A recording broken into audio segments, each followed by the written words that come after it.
Assalamualaikum warahmatullahi wabarakatuh. Selamat datang di channel Kang Komeng. Pada malam ini kita akan menyajikan sebuah kisah mencekam yang ditulis oleh Mbak Evi dengan judul Misteri Arwah Penunggu Pohon Beringin. Sebelum kita lanjut ke ceritanya, jangan lupa tekan tombol like, subscribe, serta nyalakan lonceng notifikasinya agar tidak ketinggalan cerita-cerita horor lainnya. Tanpa berlama-lama, yuk kita ke ceritanya. Saat itu hujan deras mengguyur kampung Cikadut. Pohon-pohon beringin besar yang tumbuh di beberapa sudut kampung tampak menyeramkan diterpa angin. Tidak jauh dari balai desa, ada sebuah pohon beringin tua yang konon katanya sudah ada sejak ratusan tahun lalu. Warga kampung percaya bahwa pohon itu memiliki penunggu. Banyak dari warga kampung yang memilih untuk menghindarinya, terutama saat malam hari. Namun, berbeda dengan Mang Karta, seorang lelaki parubaya yang dikenal keras kepala. Ia tidak percaya dengan mitos-mitos tentang pohon beringin itu. Bahkan, ia beberapa hari lalu memutuskan untuk menebang salah satu cabang besar pohon tersebut demi mendapatkan kayu bakar. Apa juga yang ditakuti? Pohon ya cuman pohon, ucap Mang Karta sambil mengayunkan kapaknya ke batang pohon beringin itu. Akhirnya Mang Karta berhasil membawa pulang kayu bakar hasil tebangan dari pohon beringin. Tapi sejak saat itu, kejadian aneh mulai menghantuinya. Di rumahnya yang sederhana, Mang Karta sedang duduk di ruang tengah sambil menonton televisi tua yang sesekali bergemeretak karena sinyalnya buruk. Di luar, hujan masih mengguyur deras kampung Cikadut. Tiba-tiba, terdengar suara ketukan keras di pintu depan. "Siapa malam-malam begini?" gumam Mang Karta sambil berjalan ke arah pintu. Ketika pintu dibuka, tidak ada siapapun di sana. Hanya ada angin dingin yang menusuk dan suara rintikan hujan yang makin keras. Mang Karta menggelengkan kepala. Mungkin cuma anak-anak kampung yang main-main, pikirnya. Namun, saat ia kembali ke ruangan tengah, ia merasa ada yang aneh. Bau wangi melati tiba-tiba tercium, bercampur dengan aroma tanah yang basah. Mang Karta menoleh ke sekeliling, mencari asal bau tersebut. Matanya tertuju pada tumpukan kayu bakar yang ia dapatkan dari pohon beringin. Kayu itu basah kuyup, seolah-olah baru saja direndam air hujan. Padahal ia sudah mengeringkannya sejak siang tadi. Perasaan tak nyaman mulai menghantui Mang Karta. Namun ia mencoba mengabaikannya. Ia kembali duduk di sofa dan memaksakan diri untuk menonton televisi. Pada malam berikutnya, kejadian aneh kembali terjadi. Kali ini, suara ketukan di pintu tidak hanya terdengar sekali, tetapi berkali-kali sepanjang malam. Saat Mang Karta membuka pintu, ia kembali menemukan pintu itu kosong.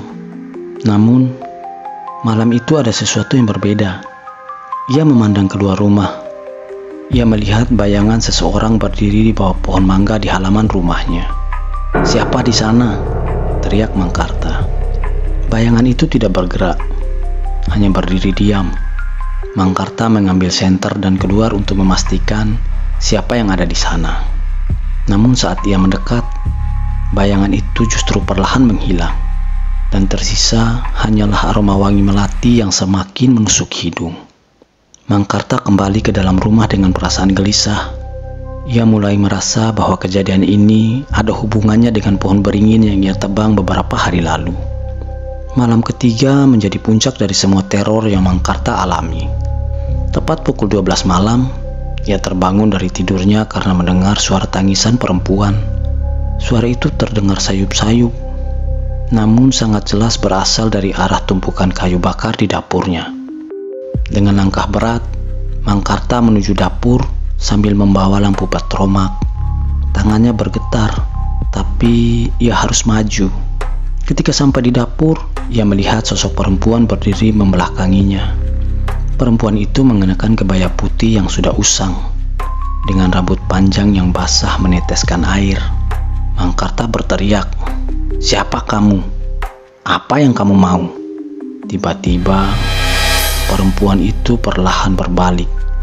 Wajahnya pucat, Dengan mata cekung dan senyum menyeramkan, ia menatap Mangkarta dengan tajam. "Kembalikan pohonku." Suara perempuan itu terdengar pelan namun penuh tekanan. Mangkarta terjatuh tertunduk.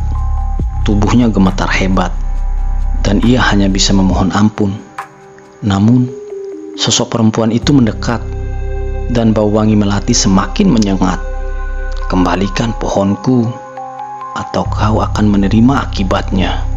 Setelah mengucapkan kalimat itu, sosok perempuan tersebut tiba-tiba menghilang.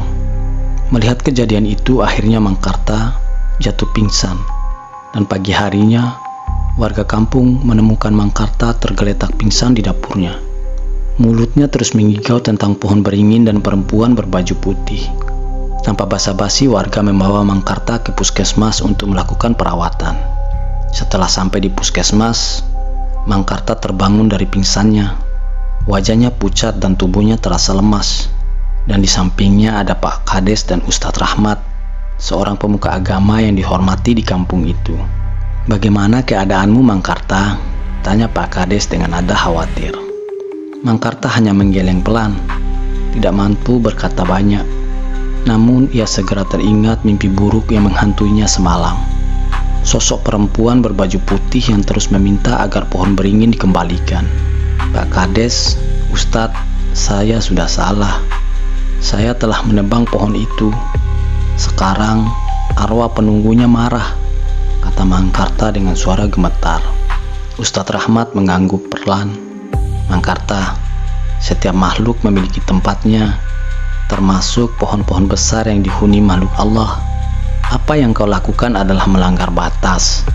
Sekarang kita harus meminta maaf dan memohon ampunan kepada Allah, juga kepada penghuni pohon itu." Setelah kejadian di puskesmas, Ustadz Rahman mengumpulkan beberapa warga kampung untuk membantu Mangkarta. Mereka membawa alat penerangan, air jam-jam, dan bahan-bahan doa. Di bawah pohon beringin yang tersisa, suasana mencekam. Angin malam berhembus dingin, dan suara serangga malam terdengar samar-samar. "Semua tetap tenang, jangan berkata sembarangan," ujar Ustadz Rahmat mengingatkan warga. Ia mulai dengan membaca ayat-ayat Al-Quran, termasuk surat Al-Fatihah dan ayat kursi. Kemudian, ia menaburkan air jam-jam di sekitar pohon beringin. Mangkarta yang berdiri gemetar di samping Ustadz Rahman mencoba memberanikan diri untuk berbicara. "Saya minta maaf. Saya tidak tahu bahwa saya telah mengganggu tempat ini. Saya berjanji tidak akan mengulanginya lagi." Namun suasana tiba-tiba menjadi hening. Udara terasa semakin dingin, dan bau melati kembali menyeruak. Tiba-tiba, dari dalam kegelapan malam, sosok perempuan berbaju putih muncul di bawah pohon beringin. Warga yang melihatnya langsung berteriak ketakutan. Beberapa orang mundur menjauh. Namun Ustadz Rahman tetap tenang. "Jangan takut, tetap berzikir," ujarnya sambil terus membaca doa. Sosok perempuan itu menatap Mangkarta dengan tajam. "Kau telah merusak rumahku. Kau harus bertanggung jawab." Suaranya terdengar dingin dan menusuk. Mangkarta jatuh bersujud dan menangis. "Ya, saya salah. Saya akan menanam kembali pohon ini. Ampuni saya," kata Mangkarta. Ustadz Rahmat kemudian berbicara kepada sosok itu. "Kami memohon maaf atas perbuatan ini. Pohon ini akan kami rawat kembali, dan kami akan mendoakanmu agar bisa pergi dengan tenang. Jika kau makhluk Allah, kembalilah kepadanya." Perempuan itu perlahan menundukkan kepala, lalu berbisik, "Kembalikan pohon ini, dan jangan ganggu lagi." Setelah berkata demikian, ia menghilang bersama angin malam. Beberapa hari kemudian, Mangkarta dan warga kampung bekerja sama untuk menanam kembali cabang-cabang pohon yang ia tebang. Meskipun sulit, mereka bertekad untuk memperbaiki kesalahan tersebut. Mangkarta juga berjanji untuk lebih menghormati alam dan tidak lagi bertindak sembarangan sesuai dengan keinginannya. Namun, meskipun pohon itu mulai pulih, perasaan aneh masih menyelimuti kampung. Beberapa warga melaporkan bahwa mereka masih mencium aroma melati di sekitar pohon saat malam hari. Waktu terus berlalu, sudah hampir 7 bulan. Setelah pohon beringin mulai dipulihkan, suasana desa perlahan kembali normal. Namun, beberapa warga masih melaporkan kejadian aneh. Aroma melati sering tercium di malam hari, dan beberapa orang mengaku melihat bayangan putih di sekitar pohon. Pak Kades pun memanggil Ustadz Rahman kembali untuk melakukan doa bersama di sekitar pohon. Namun kali ini, ia mengajak seluruh warga desa agar berpartisipasi. Mereka percaya, dengan kekuatan doa bersama, kedamaian dapat kembali. Mangkarta yang masih diliputi rasa bersalah mulai mengingat sesuatu. Ya, saya ingat sesuatu. Saat muda, saya pernah mendengar cerita bahwa pohon beringin ini bukan sekedar tempat biasa. Ada janji yang dibuat oleh nenek moyang kita kepada penghuni tempat ini. Janji itu mungkin telah saya langgar. Pak Kades terkejut. Janji apa, Mang? Kenapa tidak pernah ada yang menceritakan hal ini sebelumnya kepada saya? Ya, dulu saat desa ini baru didirikan, nenek moyang kita meminta izin kepada penghuni alam gaib untuk tinggal di sini. Sebagai balasannya, pohon beringin ini tidak boleh ditebang atau dirusak. Namun, saya telah melupakan cerita itu, jawab Mangkarta dengan suara gemetar. Ustadz Rahmat pun menambahkan, ini bukan hanya tentang janji nenek moyang, tapi juga pelajaran untuk kita semua agar selalu menjaga amanah dan menghormati ciptaan Allah. Setelah doa bersama selesai, angin kencang tiba-tiba berhembus. Lampu-lampu penerangan di sekitar pohon beringin mulai berkelap-kelip. Warga yang berkumpul merasakan hawa dingin yang menusuk. Kembali sosok perempuan berbaju putih itu muncul di bawah pohon beringin. Namun kali ini wajahnya tidak lagi seseram dulu. Ia terlihat sedih, seolah-olah hendak mengatakan sesuatu. Dan dengan suara lembut, tapi penuh kesedihan, ia berkata, kalian telah mengingat janjimu. Aku berterima kasih, tapi aku tidak bisa pergi begitu saja. Aku masih terikat dengan pohon ini. Ustadz Rahmat mencoba berbicara kepadanya.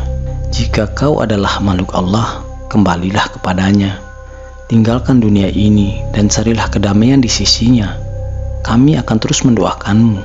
Sosok itu menunduk, lalu berbisik, jika pohon ini tetap dijaga, aku akan tenang, dan jangan pernah merusak tempat ini lagi.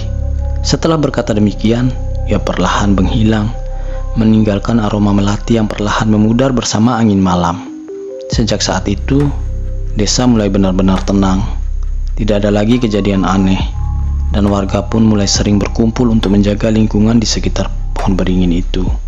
Mangkarta yang dulunya dikenal keras kepala, berubah menjadi sosok yang lebih rendah hati. Ia sering terlihat merawat pohon beringin dan mengajak anak-anak muda untuk menghormati alam. Pak Kades juga memutuskan untuk menjadikan area sekitar pohon beringin sebagai tempat berkumpul warga untuk acara keagamaan dan doa bersama. Melalui kisah ini, Ustadz Rahmat mengingatkan warga bahwa setiap makhluk Allah memiliki hak untuk dihormati, termasuk makhluk gaib yang hidup berdampingan dengan manusia. Alam adalah amanah yang harus dijaga, bukan untuk dirusak. Pohon beringin tua itu kini menjadi simbol perdamaian antara manusia dan alam. Meski sosok perempuan itu telah pergi, warga desa percaya bahwa pohon itu tetap menjadi tempat yang istimewa. Demikianlah cerita yang dikirim oleh Mbak Evi. Terima kasih telah mengikuti kisah ini. Jangan lupa untuk like, subscribe, dan bagikan cerita ini jika kalian menikmatinya. Wassalamualaikum warahmatullahi wabarakatuh.